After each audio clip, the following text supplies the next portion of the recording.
Allez les amis, on est parti pour savoir comment est-ce qu'on fait pour dresser le tableau de variation d'une fonction sinus ou cosinus en terminale. On fait ça tout de suite. Pour dresser un tableau de variation d'une fonction comme f de x égale cos carré de x, on va procéder exactement de la même manière que ce qu'on fait depuis la première, c'est-à-dire qu'on va premièrement dériver la fonction, deuxièmement étudier le signe de la dérivée, et à partir du signe de la dérivée, on en déduira les variations de la fonction. Je dérive ma fonction f, donc mon f' de x. Je reconnais ici que j'ai une fonction de la forme u au carré, et je sais que la dérivée de u au carré, la dérivée de u puissance n, c'est 2 fois u' fois u puissance n-1, donc fois u puissance 1. Donc, mon f' de x, ça va être 2 multiplié par la dérivée de cosinus de x, c'est-à-dire moins sin x, sauf que moi je vais mettre mon moins ici, donc 2 fois sinus de x fois u puissance 1, donc cosinus de x, et j'écris pas le puissance 1 parce que ça vaut vraiment pas le coup. Yes, j'ai ma dérivée qui est sous forme d'un produit, ça, fois ça, fois ça. Vous savez que quand vous avez une dérivée qui est sous la forme d'un produit, vous pouvez vous contenter de faire une ligne par chaque bout du produit. Donc moi, c'est exactement ce que je vais faire, parce que je suis paresseux. Donc je fais une ligne pour x, une ligne pour moins 2, une ligne pour le sinus, une ligne pour le cosinus, une ligne pour f', et je garderai f à la fin. J'écris les valeurs ici, donc là j'ai x, là j'ai moins 2, là j'ai sinus de x, là j'ai cos de x, là j'ai f' de x, et là j'ai f de x. C'est parti, l'énoncé il nous dit il faut étudier entre 0 et 2π, donc je mets mes bornes ici. Je commence avec moins 2, moins 2 c'est mon meilleur pote, moins 2 il est toujours négatif, quelle que soit la valeur de x, donc ça bouge pas. Sinus x, comment est-ce qu'on fait pour étudier le sinus de x entre 0 et π? Ben, on va se rappeler déjà de à quoi ça ressemble sinus. Donc la fonction sinus, moi plutôt que de vous la représenter, j'aimerais qu'on la reprenne à partir du cercle.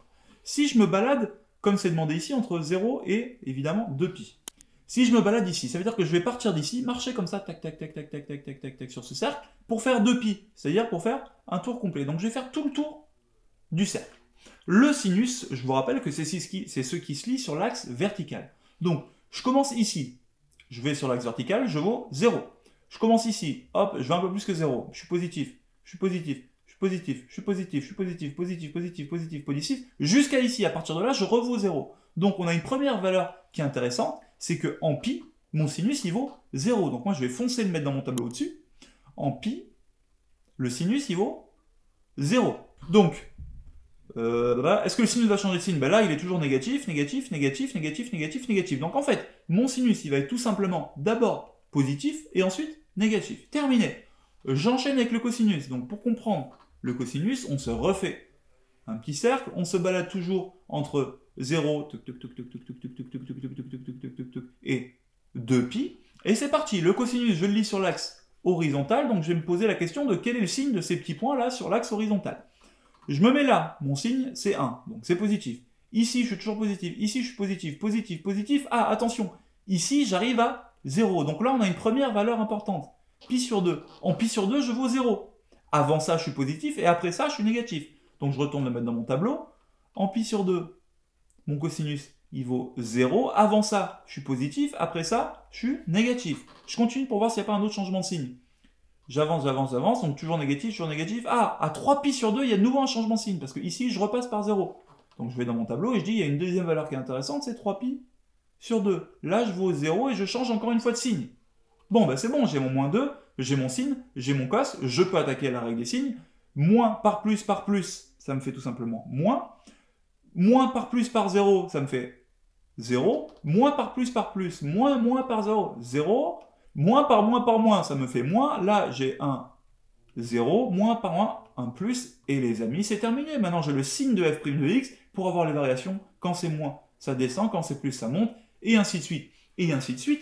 On peut vous demander les valeurs là, mais elles sont très faciles à faire. Prenons par exemple 3π sur 2. Ben, pour avoir la valeur de f en 3π sur 2, c'est-à-dire le nombre qui est ici, j'ai juste à prendre ma valeur de f et remplacer x par 3π sur 2. Cos de 3π sur 2, ça fait 0, donc ici j'en retrouve avec 0. C'est du plaisir, ces études de fonctions trigonométriques. Vous allez voir que dans les exercices, il y a des versions légèrement plus compliquées parce qu'on peut très bien s'amuser à mettre à la place de x 2x. Et si je change par 2x, ça nous rend une galère, les gars, vous n'avez pas idée. Let's go s'entraîner sur galilée.fr, on vous a mis plein d'exercices corrigés, à vous de jouer, vous êtes des champions.